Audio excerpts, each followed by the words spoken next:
Hello बच्चों, welcome to Nitika की पाठशाला। मैं नितिका और आज मैं आपके साथ class 10 print culture in the modern world की वीडियोस को बना रही हूँ।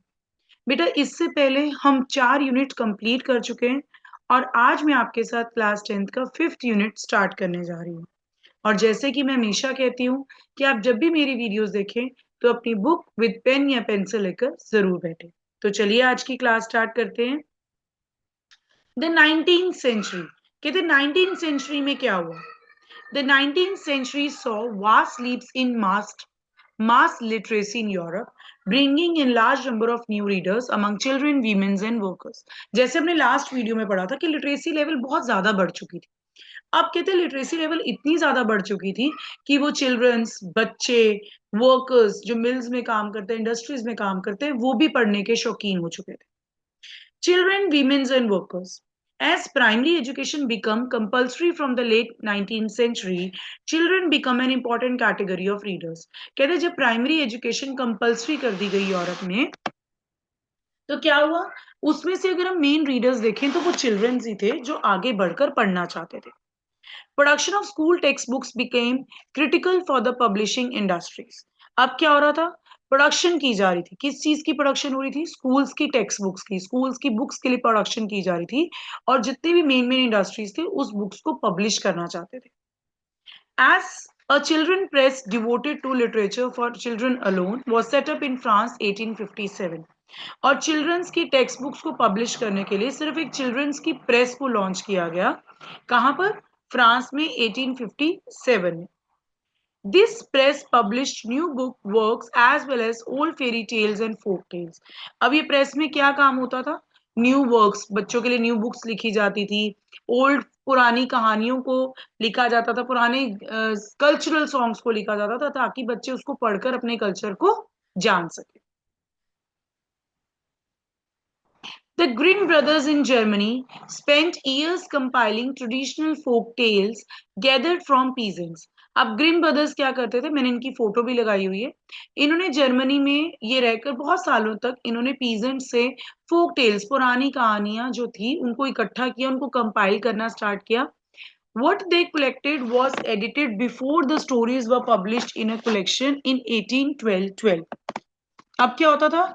वो जो भी इकट्ठा करते थे उसको एडिट करने से पहले, स्टोरी को एडिट करने से पहले कंपाइल किया करते थे, जो भी एडिटिंग किया करते थे स्टोरीज की कलेक्शन में लाने से पहले, कि जो भी हमें चीजें इसमें से कट करनी है वो कट करके बच्चों के लिए कंपाइल कर देते थे।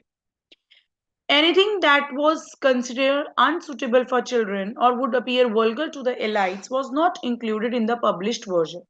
कुछ ऐसी चीजें जो बच्चों के लिए अनसुटेबल हो या एलाइड क्लासेस के लिए वर्गुलरिटी हो, चीप चीजें दिखाई गई हो, उनके लिए गलत भी हो सकता है, वो अपनी बुक्स में नहीं छापते थे। रूरल फोक टेल दस एक्वायर्ड अ न्यू फॉर्म। अब रूरल मीन्स जो गांव से रिलेटेड कल्चर होगा, उनकी फोक टेल्स होंगी, वो एक न्यू फॉर्म लेकर आई, लोगों को पसंद आनी शुरू हुई।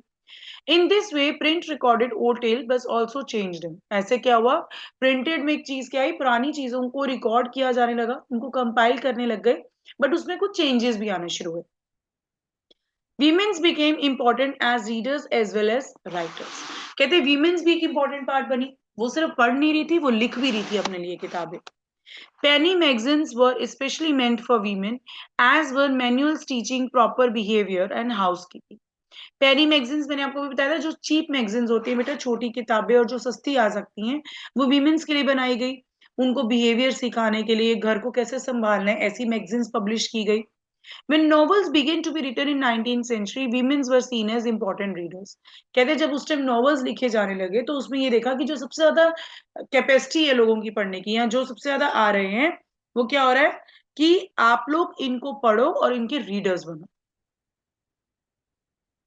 Some of the best known novelists were women: Jane Austen, Bronte sisters, George elite.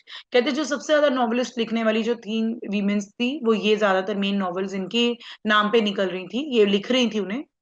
Their writing become important in defining a new type of women, a person with will, strength of personality, determination, power to think। इनकी writings क्या कर रही थी? एक women's को नई दिशा दिखा रही थी कि एक ऐसा वीमेन पर्सन बनो जिसकी अपनी एक विल हो, अपना एम हो, पर्सनालिटी होनी चाहिए आपकी में, डिटर्मिनेशन होना चाहिए, कोई एम होना चाहिए लाइफ में, और सोचने की क्षमता होनी चाहिए। Lending libraries have been in existence from the 17th century onwards. In the 19th century, lending libraries in England became instrument for educating white-collar workers, artisans, and lower middle class people.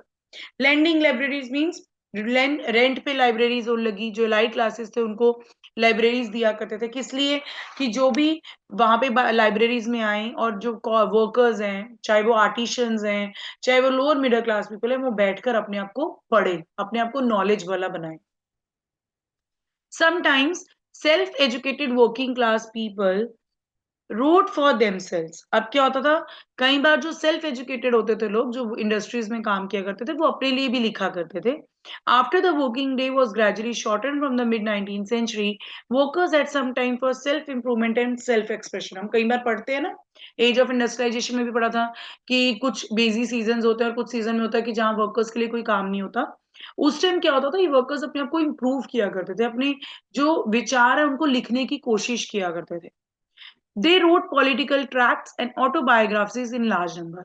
Political track means उनके साथ क्या काम होते हैं political leaders उनको कैसे treat करते हैं बिजनेस क्लासेस उनको कैसे ट्रीट करती हैं और अपनी जीवन कथा जो थी वो लिखा करते थे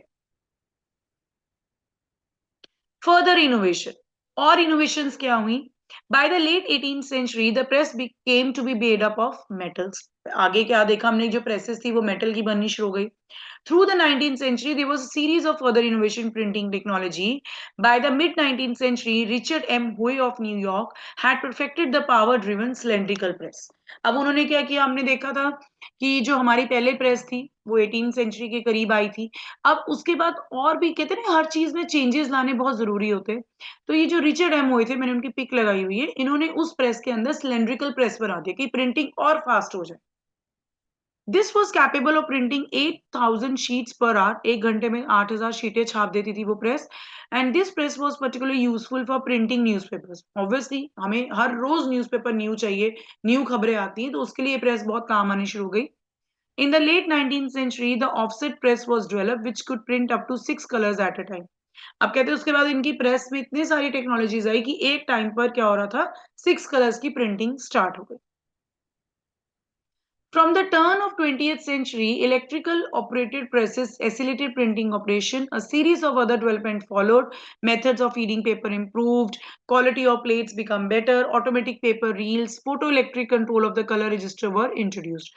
कहते जैसे जैसे दुनिया आगे बढ़ती रही प्रिंटिंग प्रेस में भी न्यू टेक्नोलॉजीज आती रही कि फीडिंग पेपर जहाँ पे हम पेपर्स को डालते हैं उस मशीन को इम्प्रूव कर दिया क्वालिटी ऑफ प्लेट्स जिसमें रखा करते थे उनको इम्प्रूवमेंट कर दिया पेपर रील्स ऑटोमेटिक करने लगी कलर सिलेक्शन हम बाहर से कर सकते थे तो ये सब चीजें प्रिंटिंग प्रेस में धीरे धीरे स्टार्ट होनी शुरू हो गई the accumulation of several individual mechanical improvements transform the appearance of printed text कहते हैं अब इतनी सारे इंडिविजुअल मैकेनिकल जो इंप्रूवमेंट्स हो रही थी टेक्नोलॉजी को रिलेटेड हमें बुक्स में भी देखने को मिल रहा था न्यू चेंजेस देखने को मिल रहे थे printers and publisher continuously develop new strategies to sell their product अब जितने भी प्रिंटर्स हुआ करते थे पब्लिशर्स हुआ करते थे वो न्यू आइडिया सोचते थे कि हम और बुक्स को कैसे सोल्ड आउट कर सकते हैं अपने प्रोडक्ट को कैसे बेच सकते हैं 19th century periodicals serialized important novels which gave birth to particular way of writing novels 19th century में आते थे novels ने तो एक और नई दिशा दे दी लोगों को बता दिया कि आप novels भी लिख सकते हो अपनी कथा बता सकते हो कोई ऐसी ट्रू स्टोरी